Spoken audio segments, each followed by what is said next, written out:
So welcome back to the another video. So in this video we will discuss and complete the topic law of conservation of momentum. So hello everyone, this is Gaurav. I hope you all are doing well. So देखो काफी important हमारा topic आ जाता है conservation of momentum class 9th के लिए।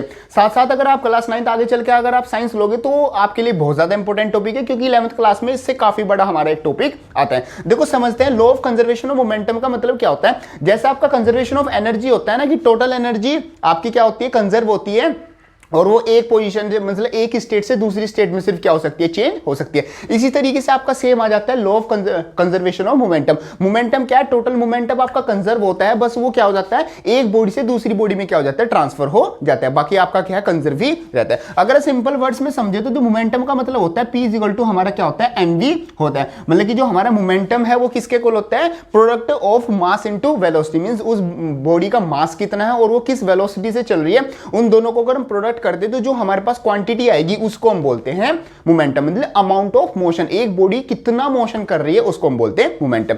अब देखते हैं हमारे पास दो बॉडी है, एक तो बॉडी है हमारे पास A और एक हमारे पास है B। ये होगी हमारे पास A बॉडी और ये होगी हमारी B। जो A बॉडी है वो हमारी क्या है, इनिशियल वेलोसिटी u1 वेलोसिटी से चल रही है, और जो दूसरी बॉडी है वो हमारी इनिशियल वेलोसिटी जो कि है हमारी u2 वेलोसिटी से चल रही है। फर्स्ट बॉडी का मास मान लेते हैं m1 है और सेकंड बॉडी का मास मान लेते हैं वो हमारा क्या आ जाता है, m2 आ जाता है। अब देखो यहां पर एक कंडीशन है, जो मेरा u1 है ना वो u2 से ज्यादा है। मतलब यहां पर लिख देता हूं जो u1 है वो u2 से ज्यादा है। अगर आप देखो आप स्ट्रेट लाइन मोशन कर रहे हो और आपके सामने वाली बॉडी स्लो स्लो चल रही है, और अगर आप फास्ट फास्ट चल रहे हो, जैसे ये वाली body A body fast fast चल रही है, B स्लो स्लो चल रही है, और सिंगल लाइन मोशन है, तो यहां पर आप कुछ टाइम बाद आप क्या नोटिस करोगे, जो फर्स्ट बॉडी है वो सेकंड बॉडी में क्या हो जाएगी, कोलाइड कर जाएगी। मतलब उससे क्या हो जाएगी, टकरा जाएगी। तो ऐसे ही यहां पर होता है कि जो फर्स्ट बॉडी है A बॉडी वो सेकंड बॉडी से A ये रही और B ये रही, आपस में क्या हो जाती है, टकरा जाती है। मास तो उतना ही रहेगा m1 और m2, लेकिन आप यहां पर आप देखोगे, आप भी अगर किसी से टकरा जाते हो तो आपकी स्पीड क्या हो जाती है, कम या फिर ज्यादा, मतलब कि स्पीड क्या हो जाती है, चेंज हो जाती है। साथ साथ आपकी शेप और साइज भी चेंज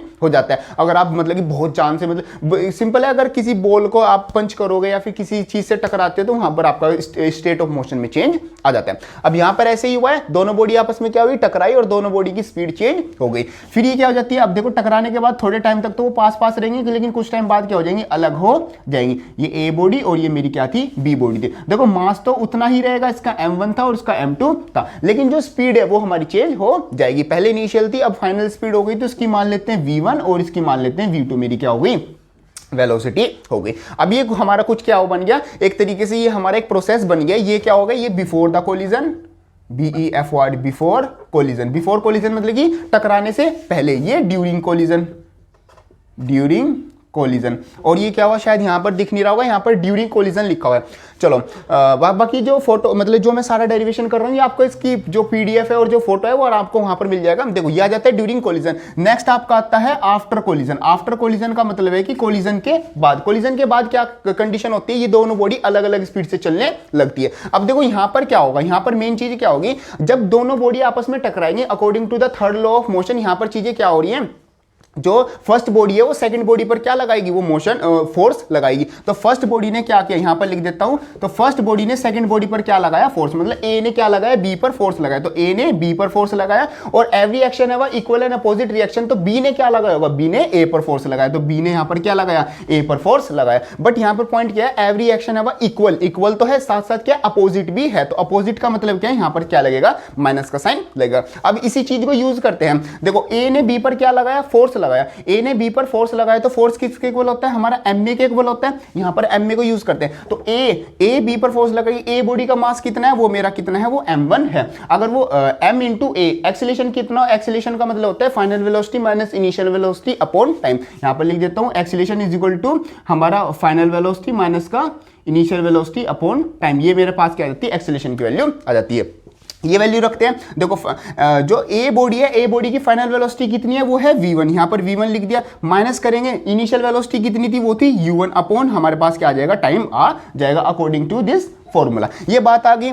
इज इक्वल टू, यहां पर इक्वल का साइन इक्वल और ये माइनस का साइन आया, माइनस का साइन यहां पर क्या है, एफ बी ए। अब बी ए पर फोर्स लगा रही है, अब बी का मास कितना है, वो मेरा कितना है, वो m2 है, और वहां पर स्पीड का चेंज क्या हुआ है, बी की हमारी फाइनल स्पीड है v2 और जो इनिशियल स्पीड है वो है मेरी u1, अब सॉरी u2। अब आपको यहां पर देखो जो v और u लिखा हुआ है इसको बहुत ध्यान से लिखना है, क्योंकि कई बार कंफ्यूज हो जाते हैं v और u में, और आपस में ये मतलब बाद में इसको सोल्व करेंगे फिर यहां पर कंफ्यूजन हो जाता है, ये सोल्व नहीं होता है। नीचे आ गया हमारा t और ये हो गया। अब देखो इस t से तो ये हमारा t कट जाएगा और इसको सिंपलीफाई फॉर्म में लिखेंगे तो m1 v1 माइनस का m1 u1 is equal to minus का साइन m2 और ये आ जाएगा v2 माइनस माइनस हो जाएगा प्लस m2 और ये आ जाएगा u2। ये हमारी एक मतलब की इक्वेशन आ जाएगी। अब यहां पर पॉइंट क्या है, अब जो हमारा 1 1 वाले मीन्स जो हमारे u वाली जो स्टेट्स हैं, जैसे ये हो गई u और ये हो गया u, इसको तो हम ले लेते हैं एक साइड। जैसे ये क्या होगा m1 u1 प्लस का ये आ जाएगा m2 u2 is equal to ये आ जाएगा m2 v1 प्लस का m2 और v2, ये मेरी क्या आ जाएगी, स्टेट आ जाएगी। ये मेरी क्या बन जाती है, law of conservation of momentum की हमारी क्या बन जाती है, स्टेटमेंट बन जाती है। सिंपल पॉइंट है, मतलब कि जो बिफोर द कोलिजन हमारा जो टोटल दोनों बॉडी का जो टोटल मोमेंटम था वो किसके इक्वल होगा, वो हमारा क्या होगा, जो आफ्टर द कोलिजन मतलब कोलिजन होने के बाद जो टोटल मोमेंटम है वह दोनों आपस में क्या होंगे, इक्वल होंगे। ये आ जाता है आपका इस तरीके से डेरिवेशन। इसकी फोटो सब कुछ आपको इंस्टाग्राम पे और मतलब कि पीडीएफ फॉर्म में डिस्क्रिप्शन में लिंक है, वहां पर मिल जाएगा। आई होप आपको ये सब कुछ अच्छे से समझ में आ गया होगा। बाकी चैनल पर और भी जो हमारे टॉपिक वाइज वीडियो है वो वहां पर अपलोडेड है, वो आप वहां से चेकआउट कर सकते हैं। आई होप आपके ये टॉपिक अच्छे से समझ में आएगा। वीडियो हेल्पफुल लगे तो उसको लाइक जरूर कर देना और जाते वक्त चैनल को सब्सक्राइब जरूर कर देना। मिलते हैं अपनी नेक्स्ट वीडियो में, तब तक के लिए थैंक यू।